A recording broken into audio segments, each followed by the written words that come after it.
A Vine on a House by Ambrose Bierce. Narrated by Sean Charles for Nightshade Audio. About 3 miles from the little town of Norton in Missouri, on the road leading to Maysville, stands an old house that was last occupied by a family named Harding. Since 1886 no one has lived in it, nor is anyone likely to live in it again. Time and the disfavour of persons dwelling thereabout are converting it into a rather picturesque ruin. An observer, unacquainted with its history, would hardly put it into the category of haunted houses, yet in all the region around such is its evil reputation. Its windows are without glass, its doorways without doors. There are wide breaches in the shingle roof, and, for lack of paint, the weatherboarding is a dun grey.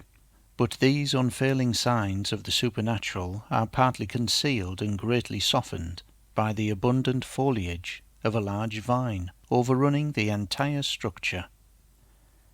This vine, of a species which no botanist has ever been able to name, has an important part in the story of the house. The Harding family consisted of Robert Harding, his wife Matilda, Miss Julia Went, who was her sister, and 2 young children. Robert Harding was a silent, cold-mannered man who made no friends in the neighbourhood and apparently cared to make none. He was about 40 years old, frugal and industrious, and made a living from the little farm which is now overgrown with brush and brambles. He and his sister-in-law were rather tabooed by their neighbours, who seemed to think that they were seen too frequently together. Not entirely their fault, for at these times they evidently did not challenge observation. The moral code of rural Missouri is stern and exacting. Mrs. Harding was a gentle, sad-eyed woman, lacking a left foot. At some time in 1884, it became known that she had gone to visit her mother in Iowa. That was what her husband said in reply to enquiries, and his manner of saying it did not encourage further questioning. She never came back, and 2 years later, without selling his farm or anything that was his, or appointing an agent to look after his interests, or removing his household goods, Harding, with the rest of the family, left the country. Nobody knew whether he went. Nobody at the time cared. Naturally, whatever was movable about the place soon disappeared, and the deserted house became haunted in the manner of its kind. One summer evening, 4 or 5 years later, the Reverend J. Gruber of Norton and a Maysville attorney named Hyatt met on horseback in front of the Harding place.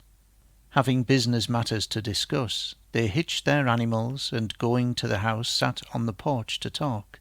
Some humorous reference to the sombre reputation of the place was made and forgotten as soon as uttered, and they talked of their business affairs until it grew almost dark. The evening was oppressively warm, the air stagnant. Presently both men started from their seats in surprise. A long vine that covered half the front of the house and dangled its branches from the edge of the porch above them was visibly and audibly agitated, shaking violently in every stem and leaf.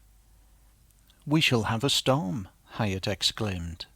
Gruber said nothing, but silently directed the other's attention to the foliage of adjacent trees, which showed no movement. Even the delicate tips of the boughs silhouetted against the clear sky were motionless. They hastily pressed down the steps to what had been a lawn and looked upward at the vine, whose entire length was now visible. It continued in violent agitation, yet they could discern no disturbing cause. "Let us leave," said the minister. And leave they did. Forgetting that they had been travelling in opposite directions, they rode away together. They went to Norton, where they related their strange experience to several discreet friends. The next evening, at about the same hour, accompanied by 2 others whose names are not recalled, they were again on the porch of the Harding house, and again the mysterious phenomenon occurred.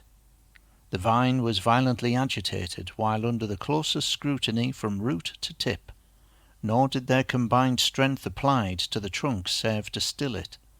After an hour's observation they retreated, no less wise, it is thought, than when they had come.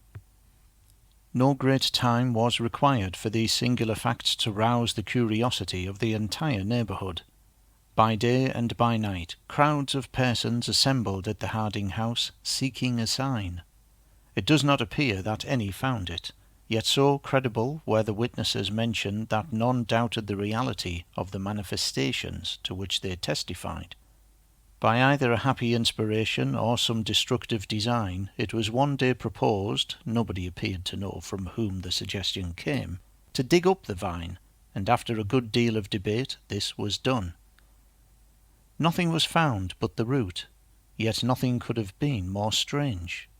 For 5 or 6 feet from the trunk, which had at the surface of the ground a diameter of several inches, it ran downward, single and straight, into a loose, friable earth. Then it divided and subdivided into rootlets, fibres, and filaments most curiously interwoven.